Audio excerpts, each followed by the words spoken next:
네, 이어서 한국의 임상시험에 대해서 말씀드리겠습니다.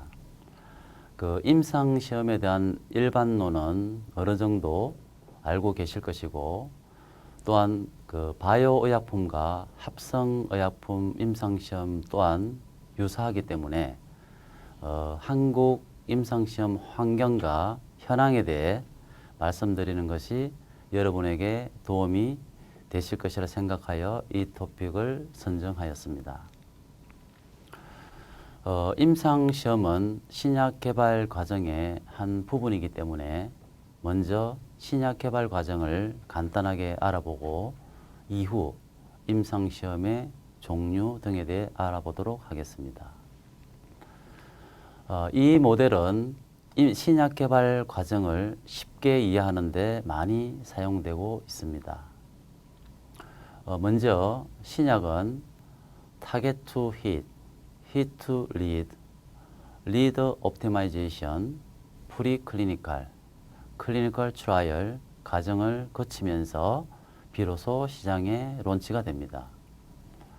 다음은 어떤 개발 단계에서 다음 단계로의 성공적인 이행률을 보여주고 있는데 전임상 단계보다 임상 단계에서의 성공률이 상대적으로 낮음을 알 수가 있고, 특히 임상 이상에서 임상 3상으로의 성공률이 34%로서 가장 낮은 성공률을 보입니다. 즉 임상 이상에서 드롭되는 약물이 많다는 것을 알 수가 있습니다. 세 번째로 이 모델에 의하면 전체 신약 개발 기간은 약 13.5년이 걸리고, 각 단계별 소요 기간을 보면 임상 기간이 6.5년으로 NDA 검토 기간을 제외하면 전체 신약 개발 기간의 50% 이상을 차지합니다. 신약 한 개당 전체 비용을 보면 임상 1상의 15%, 임상 2상의 21%, 3상의 27%가 소요되어서 전체 개발 비용에서 임상에 소요되는 비용이 60%를 넘어서고 있습니다. 신약을 개발할 때는 초기 단계에서부터 계획을 세워서 진행해야 합니다. 즉 초기 디스커버리 단계에서부터 그 약물이 보이는 특성들을 나타내는 타겟 프로덕트 프로파일 TPP를 작성해야 합니다. 다음은 이 TPP를 근거로 하여 드래프트 레이블을 작성합니다. 다음은 이 레이블을 뒷받침하기 위한 임상 개발 계획, 즉 Clinical Development Plan CDP를 작성하게 됩니다. CDP에는 각 임상시험의 주요 활동, 기간, 예산 등과 함께 어느 시점에서 개발을 계속할지 말지를 결정하는 크리티컬 디시전 포인트도 함께 확립해야 합니다. TPP와 CDP는 한 번 작성하면 픽스되는 것이 아니라 신약 개발을 진행하면서 계속적으로 수정 및 보완을 거치게 됩니다. TPP 작성 예입니다. 개발 중인 예상되는 약물의 특성들이 나열되어 있습니다. 이 TPP는 스폰서와 FDA 간의 인터랙션과 커뮤니케이션을 용이하게 해주는 일종의 템플레이트입니다.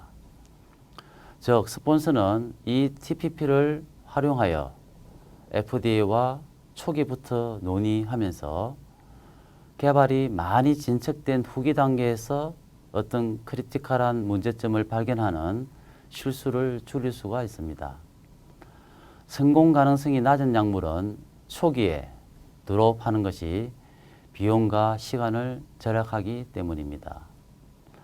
표와 같이 만일 약물의 특성들이 기허가된 약물이나 경쟁 약물의 특성들에 비해 베이스 케이스 이하를 많이 나타내면 그 특성을 최소화하기 위해 또는 개선하기 위해 노력하여야 하며 그것이 가능하지 않다고 판단되면 조기에 그 약물의 개발을 중지하는 것이 바람직합니다. 다음은 TPP에 근거한 레이블링입니다.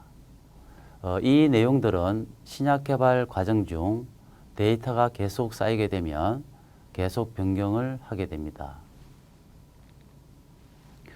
다음은 CDP를 작성할 때 많이 사용하는 겐트 차트입니다. 전체 임상시험의 타임라인과 버짓이 표시되어 있습니다. 회사 경영진들은 이 차트를 보고 전체 개발 기간과 비용들을 쉽게 확인할 수가 있습니다. 이 표는 신약 개발 과정에서 수행해야 하는 임상시험 종류와 동물시험 및 CMC를 나타내고 있습니다. 임상시험은 1상, 2상, 3상 시험으로 구분을 하는데 1상 시험은 건강한 사람에서의 내약성과 안전성, 약물 동태와 약물 역학을 알아보는 시험이며 임상 2상은 적은 환자에 있어서의 유효성과 안전성, 유효 용량을 결정하는 시험입니다. 3상 시험은 많은 환자에서의 유효성과 안전성을 확인하는 시험입니다. 그렇지만 보시는 바와 같이 임상 2상 중에도 특수 집단에서의 약물 동태 시험, 임상 3상 중에도 약물 상용작용과 같은 일상 시험이 이루어지고 있습니다. 아울러 동물 독성 시험도 사람에게 약물을 투여하는 임상시험 이전에 대부분 수행이 되지만 임상 기간 중에도 수행을 합니다. CMC 또한 전 신약 개발 기간에 걸쳐 수행을 합니다. 이렇게 하는 이유는 신약 개발 초기에 많은 비용과 기간을 들여 모든 활동들을 수행하는 것이 비효율적이기 때문입니다. 즉, 신약이 성공할지 모르는 상황이기 때문에 임상 각 단계에 꼭 필요한 활동들만 먼저 수행을 하고 이후 신약 개발 성공 가능성이 높아지면 그때 레이블링에 필요한 시험들을 수행하는 것이 효율적이기 때문입니다. 지금부터는 한국의 임상시험 환경과 현황에 대해 말씀드리겠습니다. 먼저 한국은 5천만 명이 넘는 인구에 10만 제곱킬로미터 넓이의 인구 밀도가 높은 작은 나라입니다. 주요 도시는 수도인 서울과 항구 도시인 부산이 있으며 서울을 포함한 수도권에 약 50%의 인구가 밀집되어 있습니다. 지형학적으로는 중국과 일본의 2시간 정도의 비행거리입니다. 그림과 같이 한국은 중국과 일본의 사이에 위치하는 작은 반도 국가입니다. 한국은 회사 주도 임상시험에 있어서 2011년 이후 계속적으로 탑10에 랭크되고 있습니다. 특히 수도인 서울은 세계 1위를 보이고 있습니다. 보시는 바와 같이 임상시험 숫자에 있어서 글로벌 탑10 칸츄리 중에 거의 6번째, 7번째를 나타내고 있고 미국은 단연 1위를 보이고 있습니다. 독일, 영국을 포함한 유럽이 뒤를 잇고 있고 한국은 중국, 일본보다 더 임상시험 숫자가 많은 7번째를 나타내고 있습니다. 도시별 장표입니다. 2016년까지는 미국 휴스턴이 1위였으나 2017년 이후에는 서울이 계속 1위를 차지하고 있습니다. 한국은 2002년도에 새로운 CTA 제도가 도입된 이후 다국적 임상시험 숫자가 급격하게 증가하였습니다. 아울러 정부 주도의 임상시험 인프라 투자가 활발하게 이루어졌는데 먼저 리저널 CTC 클리니컬 트라이얼 센터 설립을 통해 전국적으로 임상시험 시설과 인력을 확충하였고 코넷 코리아 내셔널 엔터프라이즈 포 클리니컬 트라이얼스 코넷 설립을 통해 제약 회사의 임상시험을 촉진하고 지원하게 되었습니다. 그래프에 보시는 바와 같이 2002년도에 뉴 CTA 제도가 도입된 이후 임상시험 숫자, 특히 다국적 임상시험이 급격하게 늘어나고 있음을 보여주고 있습니다. 그 이유는 이 제도 이전에는 해외에서 허가가 나지 않은 임상 중인 약물에 대해 국내 한국인을 대상으로 임상시험을 수행하지 못하게 법으로 규정하였기 때문입니다. 따라서 2002년 이후에는 글로벌 제약회사에서 수행하는 다국적 임상시험에 한국이 포함되게 되었기 때문에 다국적 임상시험 숫자가 급격하게 늘어났습니다. 그리고 2004년도에 리저널 CTC, 2007년에 코넷 설립이 이루어졌고 이후 KCGI 등 국가 주도로 임상시험 발전을 위한 여러 기구들이 발족되었습니다. 말씀드린 바와 같이 2002년 이후 한국은 글로벌 제약회사의 국내 시장 진입을 위한 다국가 3상 임상시험이 많았습니다. 그러나 최근에는 국내 제약사의 신약개발 약물의 급증과 한국 연구자의 우수한 전문성을 활용하려는 다국적 회사의 항암제 임상시험의 증가로 인해 초기 단계 임상 연구가 급격하게 늘어났습니다. 질환별 임상시험 건수를 보면 온콜로지가 단연 수위를 차지하고 있고 내분비, 대사, 소화기, 심혈관계 질환이 뒤를 잇고 있습니다. 온콜로지 임상에서 일상시험이 증가하고 있음을 보여주고 있습니다. 지금부터는 한국이 왜 임상시험을 선호하는 환경인지에 대해서 말씀드리겠습니다. 먼저 한국은 탄탄한 소비 시장과 함께 R&D 생태계를 가지고 있고 전 영역의 의약품 개발 역량을 가진 나라 중 하나로서 글로벌 의약품 시장에 진출하고 있습니다.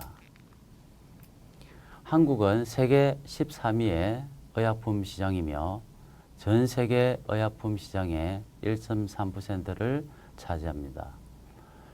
연간 성장률은 4에서 7%로 전 세계 평균인 3에서 6%를 상회합니다. 한국 의약품 산업은 해외 시장 진입을 위해 R&D에 집중하고 오픈 이노베이션 투자를 가속화하고 있습니다. 최근에는 혁신 신약뿐만 아니라 플랫폼 기술, 의료기기, 헬스케어, IT 솔루션, 계량신약으로 다변화하고 있습니다. 이에 발맞춰 2016년에 한국 MFD에서는 모든 단계의 의약품 규정 절차에 국제 기준을 확립할 목적으로 ICH의 6번째 멤버가 되었습니다. 또한 한국의 전면적인 지적재산권 보호는 R&D 집약적 의약품 시장을 활성화하는 또 다른 요인이 되었습니다.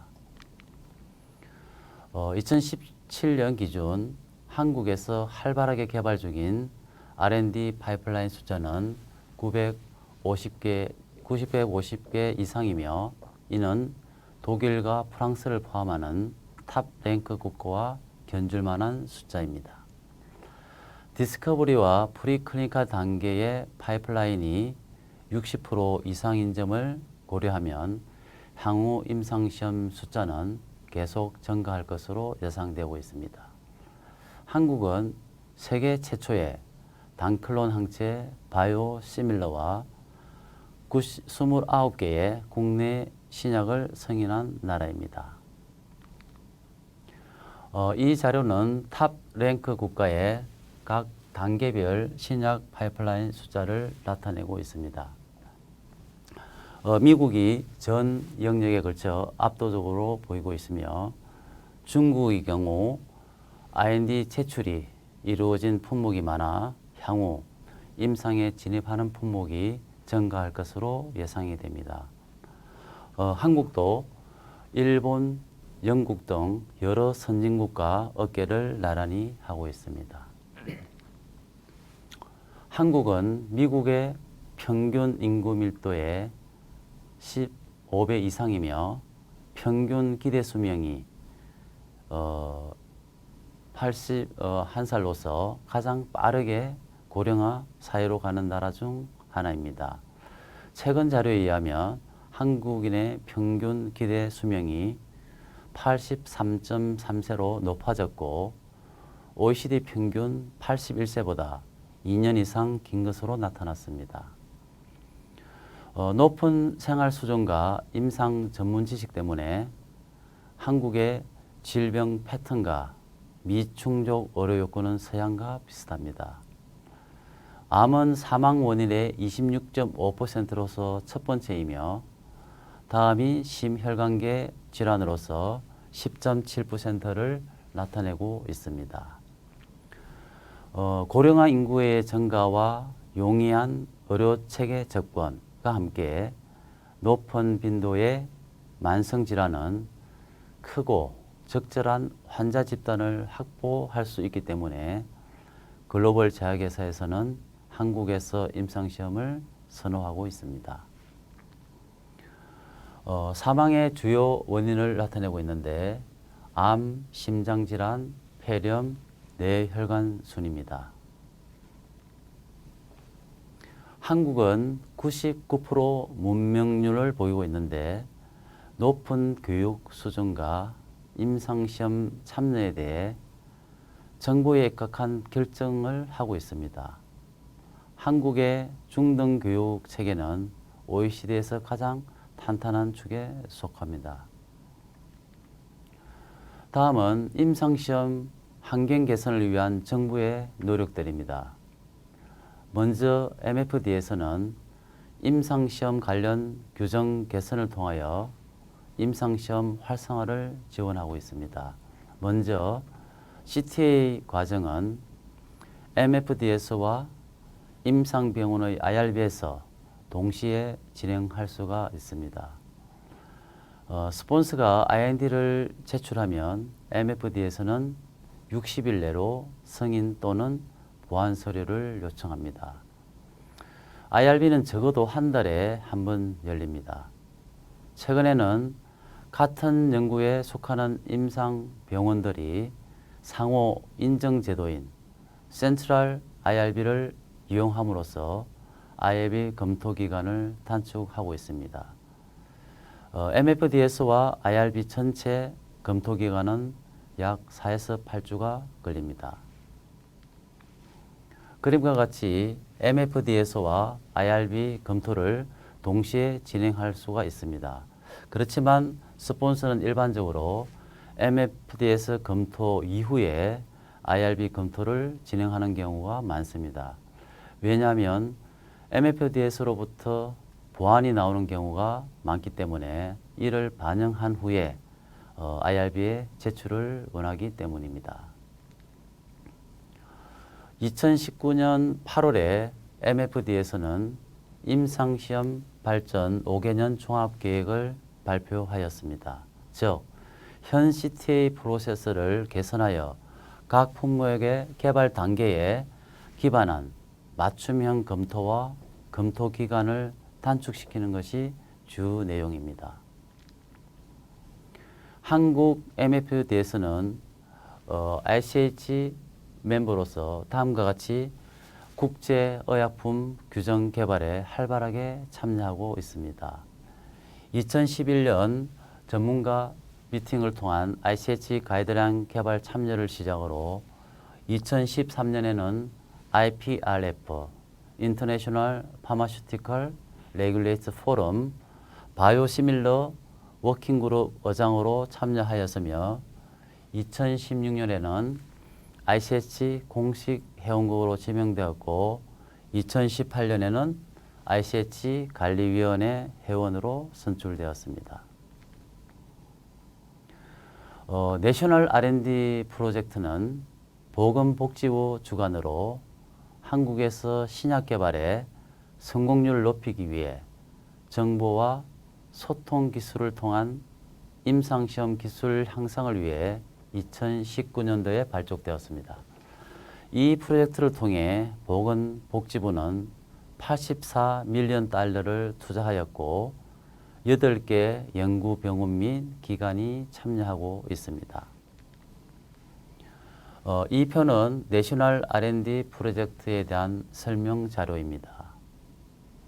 즉, ICT 기술을 활용한 임상시험 안전관리 기술, 다기간 임상시험의 수행 및 질 개선, 차세대 신약에 대한 초기 임상시험 기술, 근거 기반 임상시험 디자인 및 의사결정 기술, EHR, EDC 통합기술 등을 통해 범국가적인 기술 집중의 임상시험 기관 네트워크 형성 등의 내용입니다. 이를 통해서 임상시험의 미충족 수율을 달성하고 한국에서 더 빠르고 더 안전하게 임상시험을 수행할 수 있도록 하기 위함입니다. 다음은 임상시험을 수행하는 곳인 임상병원의 뛰어난 환경입니다. 한국에는 수십 개의 메이저 병원들이 임상시험을 위한 현대적 시스템과 시설을 갖추고 있습니다. 즉, 한국의 임상병원들은 수많은 병상, 최첨단 EMR 시스템, 임상시험을 전담하는 고전문화된 일상 유닛을 보유하고 있습니다. 최첨단 메디컬 소프트웨어는 임상시험의 효율성과 질을 담보하는 데 필수적입니다. 한국의 대부분 병원들은 EMR과 팩스를 사용하고 있으며 임상시험에 맞는 환자들을 검색할 수 있는 CDRS를 개발하고 있습니다. 어느 메이저 병원은 680만 명에 대한 의료 기술을 확보하고 있습니다. EMR 시스템은 한국의 대부분 병원에서 사용하고 있습니다. 빅데이터는 연구자들이 새로운 치료 해결책을 개발하기 위해 임상 데이터 분석에 의미 있는 리소스입니다. 병원 임상 데이터에 보다 효과적으로 접근하기 위하여 여러 메이저 병원들은 새로운 시스템을 개발하고 있습니다. 여기서는 국내 최대 제약회사의 성공적인 협업 모델 2가지를 소개하겠습니다. 빅데이터 분석에서의 최신 기술의 진보는 임상 개발을 지원하기 위한 EMR 기반 RWE, Real World Evidence로의 관심을 높였습니다. 연세 유니버시티 헬스 시스템은 세계 주요 대학병원의 EMR을 병합하여 알비스, Augmented Research Navigation 시스템을 탄생시켰습니다. 이는 680여 명 이상의 환자 자료로서 환자의 장기적인 변화 과정 연구가 가능한 5,200만 방문 자료입니다.